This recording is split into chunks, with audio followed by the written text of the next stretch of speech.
आदिवासी से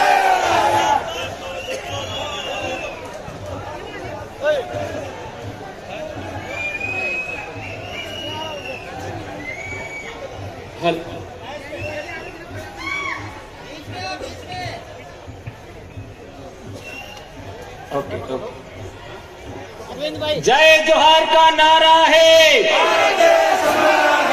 जय जोहार का नारा है, दो हाथ ऊंचा करके जय जोहार का नारा है, जय जोहार का नारा है, जय जोहार का नारा है। यह नारा 2015 में मैंने गढ़ा था और इस नारे ने दक्षिणी राजस्थान और हमारे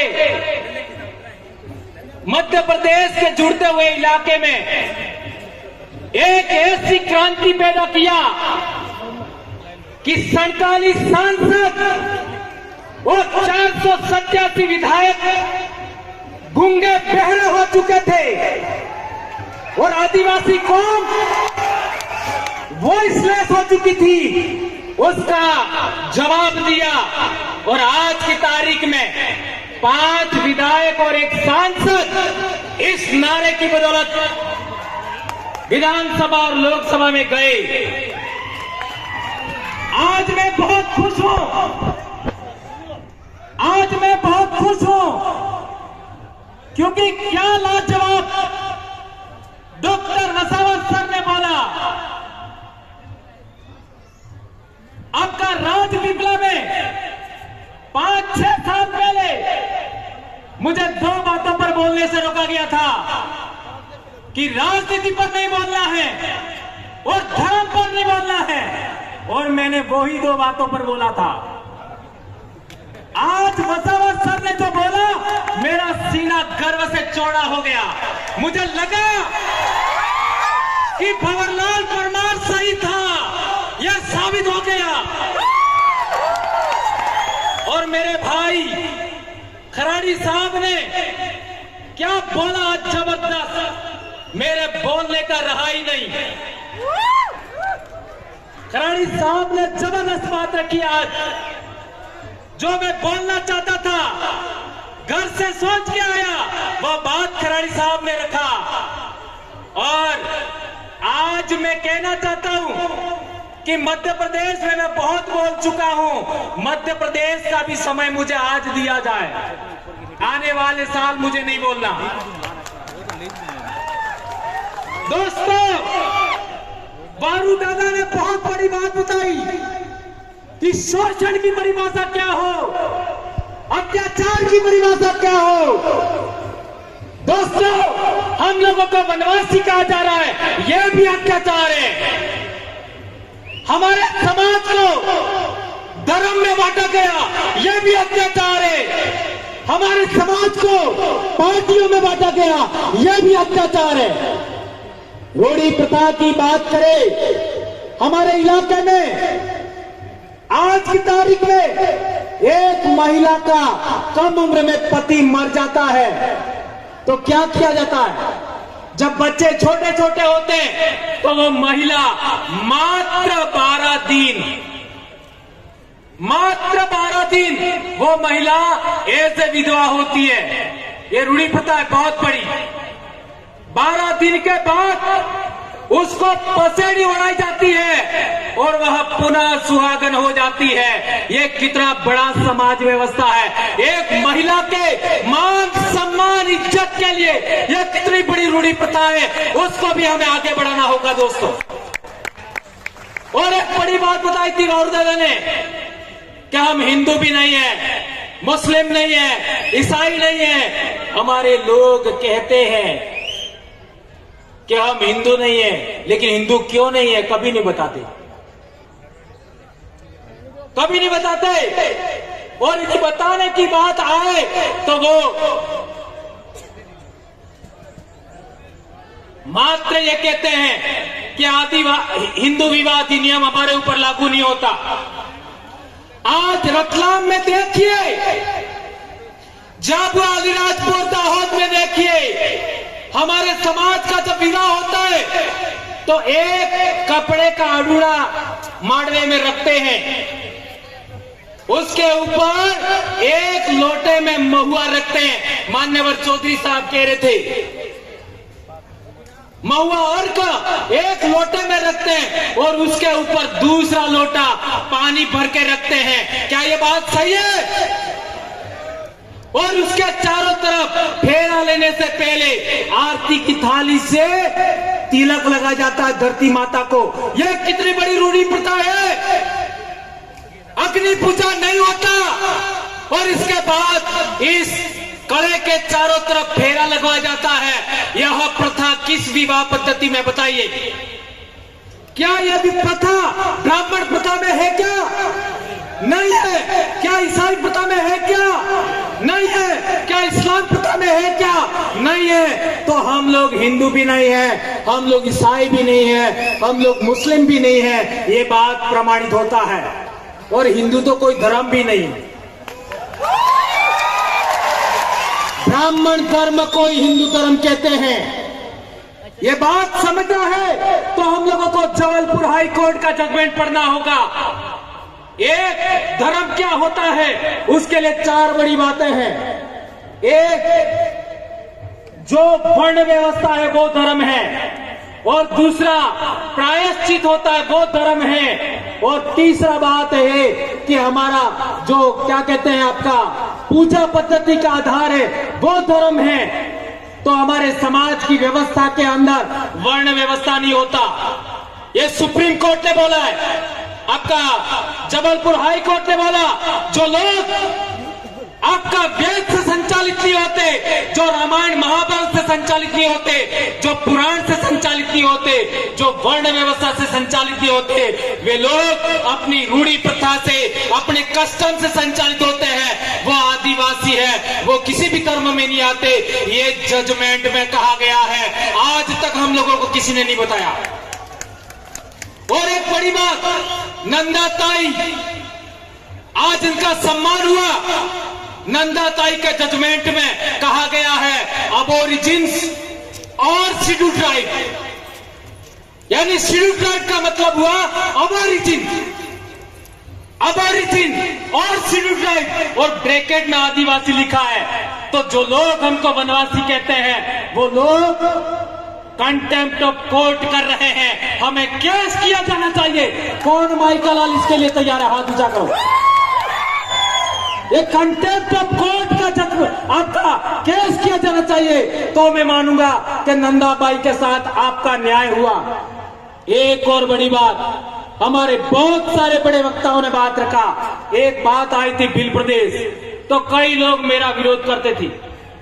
2015 में मैंने एक आपका व्हाट्सएप पर ग्रुप बना दिया बिल प्रदेश, और वो भी रेवा काठा डायरेक्टरी। मैं पैदाइशी मानगढ़ आंदोलन की देन हूं।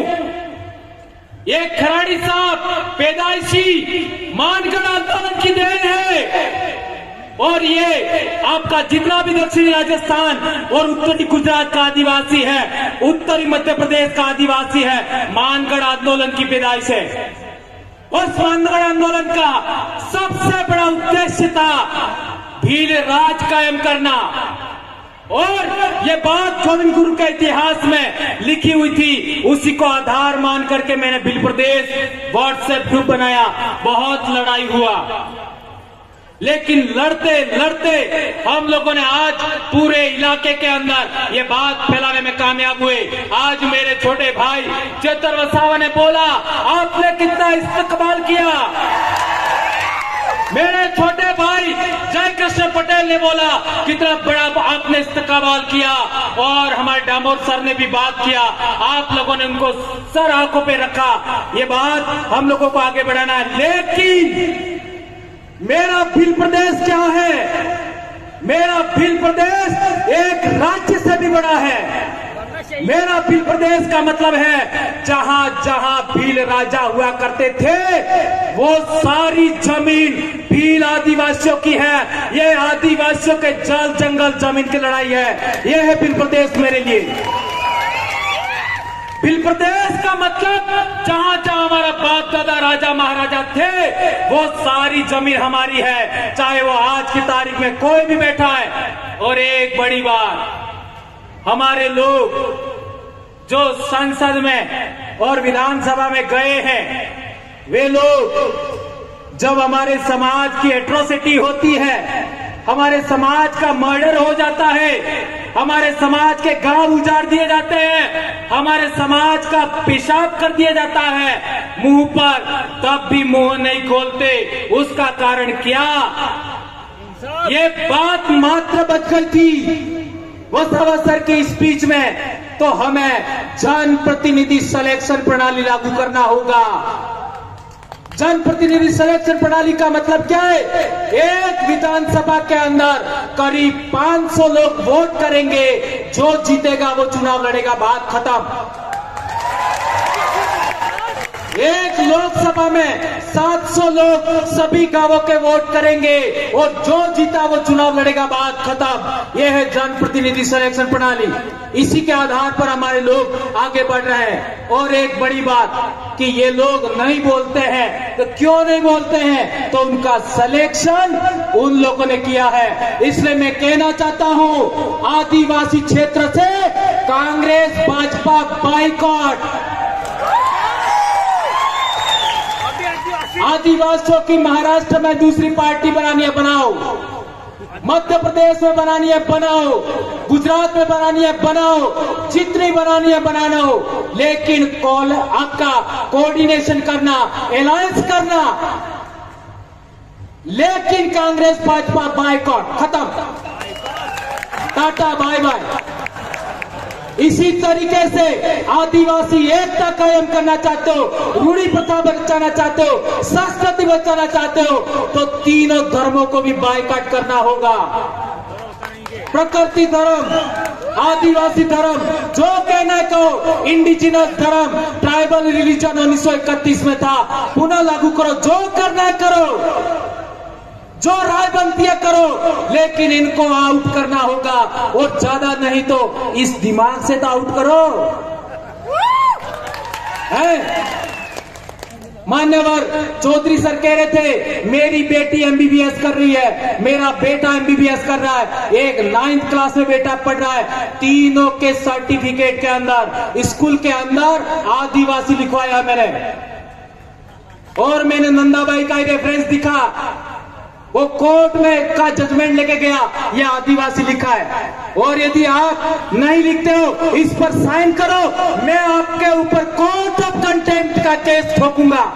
तो तहसीलदार भी डर गया और ये बात हो गया। एक अंतिम बात, हाँ, हमारे समाज के अंदर किसी का विवाह हो जाता है और किसी कारणवश आदमी महिला को दान क्षेत्र नहीं आले, में दान एटले अनाज, क्षेत्र एटले मर्यादा, सम्मान। महिला के साथ सम्मान नहीं करे और पोटली पे करके रोज बदमाशी करे, मारे पीटे, तो हमारे महिला को छेड़ा छूट लेने का हक था। एम आई राइट? और छेड़ा छूट का मतलब तारे मारे मामलों खत्म। तने बीसी मળી શકે तो मने મળે काढजो कोई। यह बहुत बड़ी बात है दोस्तों। यह हमारी विवाह पद्धति, हमारी पूजा पद्धति, हमारी रूढ़ी प्रथा, कस्टमरी लॉ के लिए बहुत बड़ी बात है। एक और बात, जो टाइगर प्रोजेक्ट के नाम पर हमारी जमीन छीनी गई, अभी पालकर को लेकर के जो हुआ, पिछली बार कालूराम दादा ने बोला था और अभी एक भाई ने भी, हमारे साथी ने बोला, पालकर में क्या क्या हुआ, स्टैच्यू ऑफ यूनिटी पर क्या क्या हुआ, आपका केवड़िया में आपका क्या क्या हुआ, हसदेव में क्या क्या हुआ, मणिपुर में क्या हुआ, हमारे लोगों को गुमान था। हमारी राज्यपाल आदिवासी है, हमारे लोगों को गुमान था हमारी राष्ट्रपति आदिवासी है। क्या किया? सिफर। इसलिए मेरा विश्वास उठ गया है और मैं लंबे समय से कह रहा हूं, सरकार तेरी नौकरी लेना तो ले ले, मैं कभी चुनाव नहीं लड़ूंगा, लेकिन तुम्हारा बंदोबस्त करके छोड़ूंगा, नहीं छोड़ूंगा। और आदरणीय वसावा सर को भी कहना चाहता हूं, मैं जिंदगी में कभी चुनाव नहीं लड़ूंगा, लेकिन नेता पैदा करके छोड़ूंगा। मैं मेरे बाप की औलाद हूं, मैं मेरी मां की औलाद हूं और बाप की अकेली औलाद हूं मैं। और 2011 से इस बीमारी से पीड़ित हूं, फिर भी नहीं डरा मैं। कितना क्या क्या हुआ मेरे साथ, खराड़ी साहब को पूछ सकते हैं आप लोग। एपीओ किया, निलंबित किया, क्या कर लोगे? लाखों भंवरलाल परमार पैदा हो गए।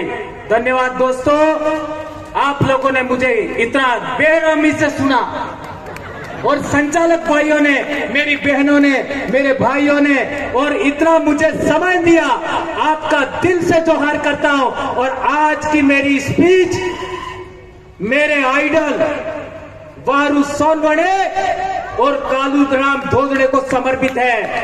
जय जोहार, जय आदिवासी, जय बिलपतेश, जय भारत। आबुआ दिसुमरे, आबुआ राज, आपकी जय। धन्यवाद दादा।